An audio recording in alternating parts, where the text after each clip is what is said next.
पण केलेले. आरती करतो दत्ता मी तुझं मच्छिंद्र जतीची, मलंग वेशा जरी स्वीकारसी, एका जनार्दनी दर्शन देशी, आपापरणा तुझ्याच पाशी कारण ब्रह्ममती, आरती करतो दत्ता मी तुझं मच्छिंद्र जशीची. तर आपण संतांचं चरित्र बघितलं, म्हणजे एकनाथ महाराज बघितले, समर्थ रामदास स्वामी बघितले. यांच्या चरित्रामध्ये सुद्धा दत्तप्रभूंनी मलंग वेशामध्ये त्यांना दर्शन दिलेलं आहे.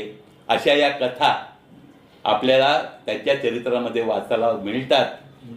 आणि मग असे जे मलंग आहेत त्याला कोणी काही म्हणावं, पण हा जो मलंग आहे तो मलंग आमचा आहे आणि तो आमचाच राहील म्हणून आमची धारणा आहे. जय जय रघुवीर समर्थ. खूप छान माहिती सांगितली.